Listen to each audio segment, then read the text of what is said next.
Assalamualaikum and good afternoon. I'm Saiful Effendi Syafruddin. I'm from UMBI. So this afternoon I would like to share with the audience on the study that I proposed for the MAKNA Cancer Research Award 2019. So the title is to elucidate the mode of PDGFB-mediated activation of mTORC1 signaling pathway in clear cell renal cell carcinoma. So the idea of the study is I'm trying to elucidate the functional link between the pro-angiogenic PDGFB and then the mTORC1 signaling pathway hyperactivation in clear cell renal cell carcinoma. So this project actually stemmed from my previous published study.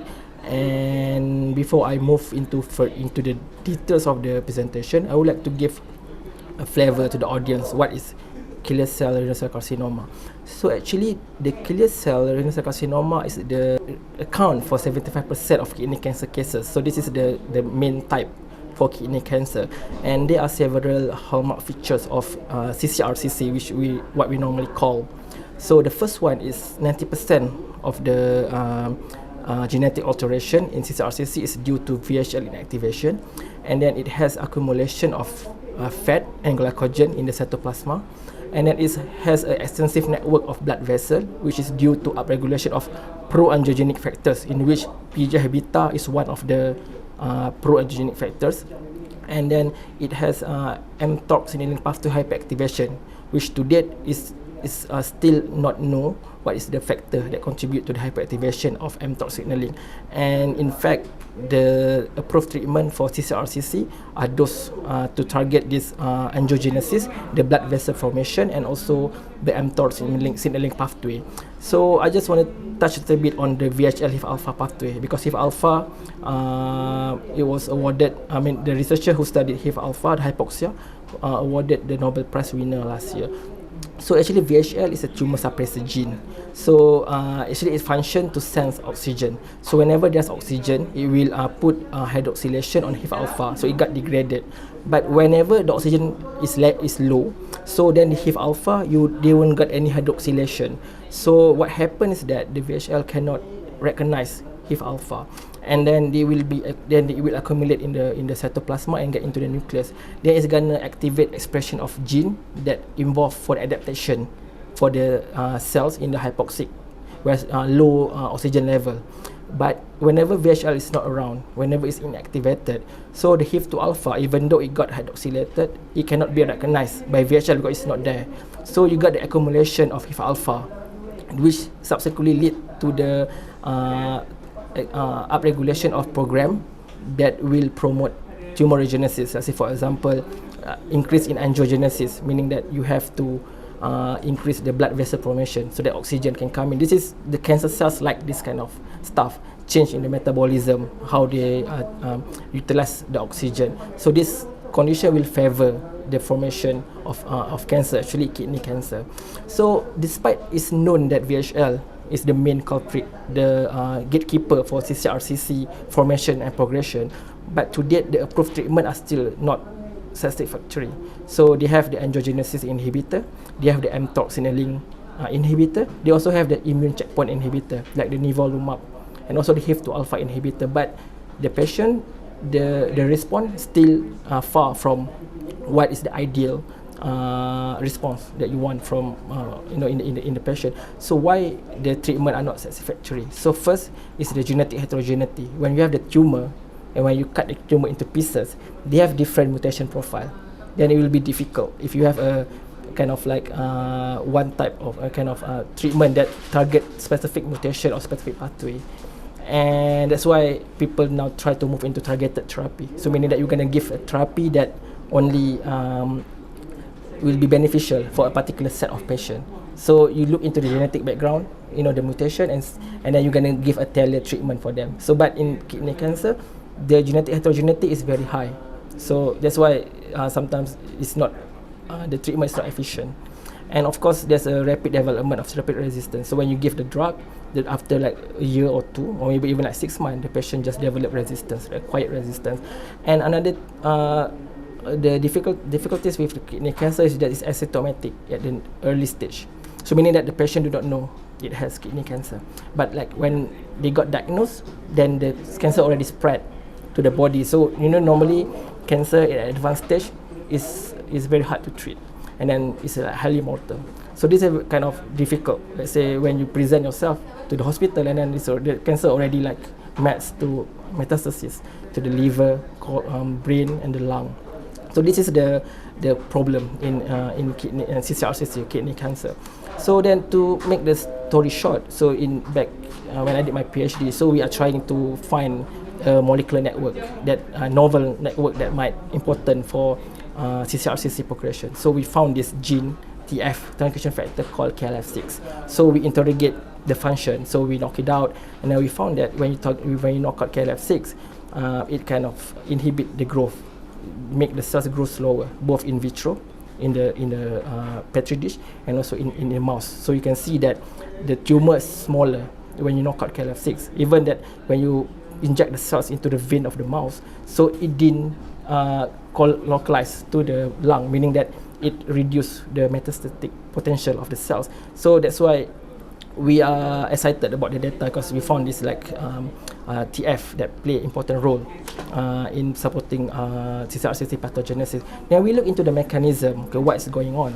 So what we found that KLF6 actually, when you knock out KLF6, the mTOR activity went down. So when we did Western blot, we see that in the knockout cells, the activity for the mTOR signaling pathway is diminished, meaning that we didn't have any activity. So we kind of like wondering what's going on. So then we found that actually KLF6, it regulate the expression of PDGFB-beta, which is the pro-angiogenic factor. So it's KLF6. It when we knock out KLF6, PDGFB-beta went down the expression.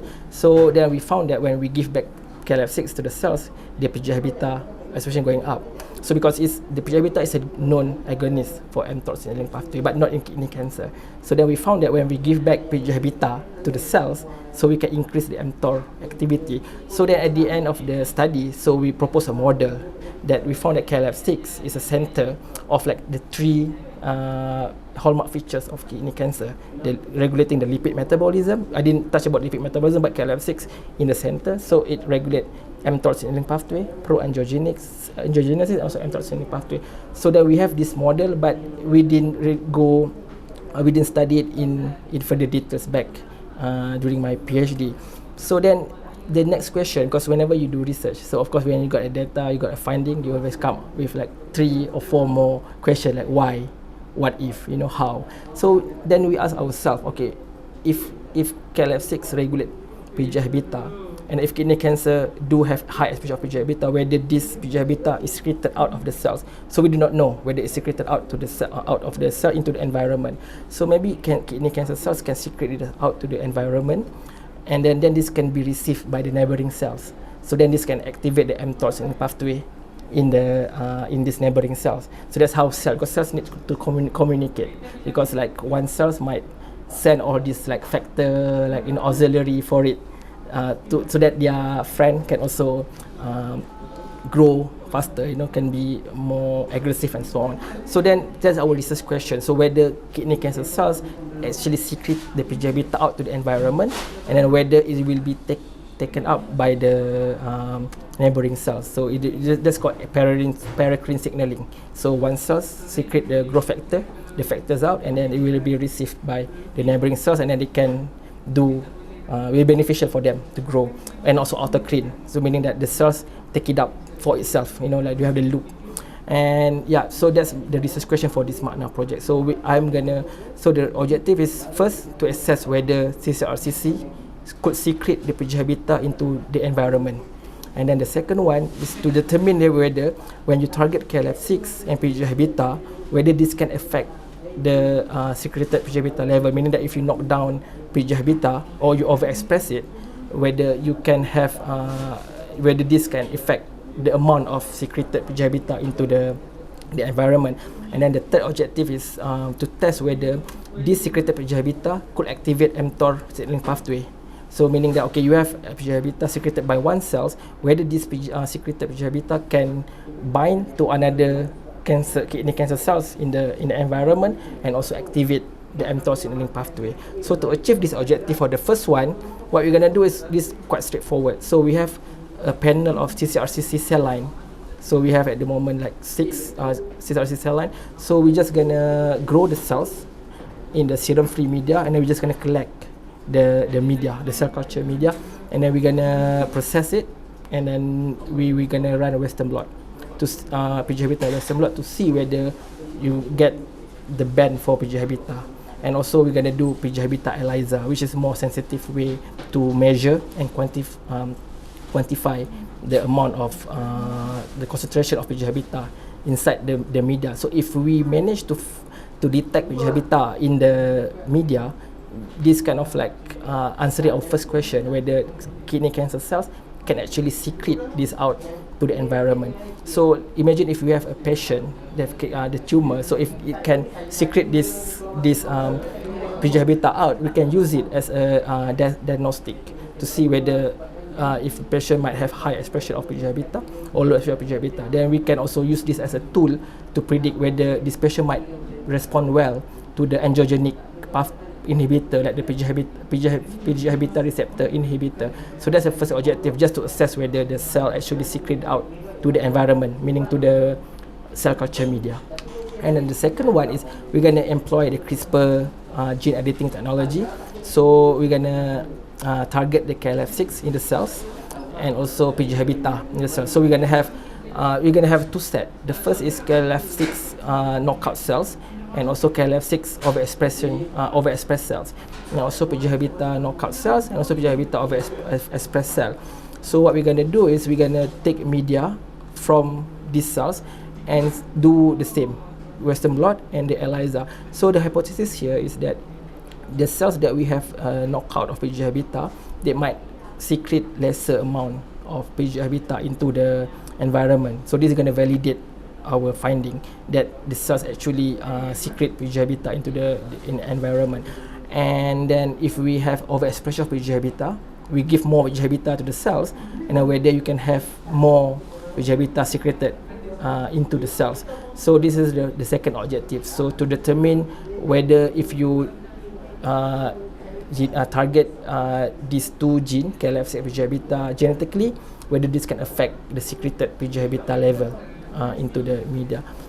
And then the third objective is to test whether the secreted PDGFB could activate the mTOR signaling pathway in a paracrine manner. Like I mentioned earlier, paracrine manner is that you have a growth factor secreted by one cells being taken up by another cells, and then for the benefit of the cells, like to activate a certain pathway and to promote the growth of the cells. So what we're going to do is we have these cancer cells. So we're going to take the media, right, and this and then we're going to take the media and we're going to try to grow the knockout cells, because imagine that the cells that we have that have the knockout of KLF6 and PDGFB, they might have low expression of mTOR activity because PDGFB is down. Because you remember the model, PDGFB will bind to the receptor, and then if the PDGFB is not there, so the mTOR pathway will be down-regulated. So the idea is we're going to take the media from the cells that secrete, this is just the default cells. So we're going to put it to grow these cells with this conditioned media, and then we see whether we can increase the activity of mTOR signaling pathway. So that's going to be the first arm, to see whether if we take media from the parental, the default cells, we grow these knockout cells, the one that we target the gene, whether we can rescue the expression of the activity of mTOR pathway. And then the second arm, I'm gonna take, because we have these knockout cells, PDGFB knockout cells. When you knock out PDGFB, the PDGFB will be low in the media, and when you overexpress PDGFB, it's going to be high in the media. So we're going to take this one and then we're going to give to the KLF6 targeted cells, because we know that in the KLF targeted cells, the mTOR pathway is reduced. So the hypothesis here, by growing the cells with the conditioned media from the overexpressed cells, the blue, the dark blue cells, this one might activate the mTOR pathway, because these cells will have a lot of PG habitat inside the media. That's the hypothesis, because when the cells produce more, you're gonna have more outside, and when the cell doesn't have it, then of course you don't have it outside.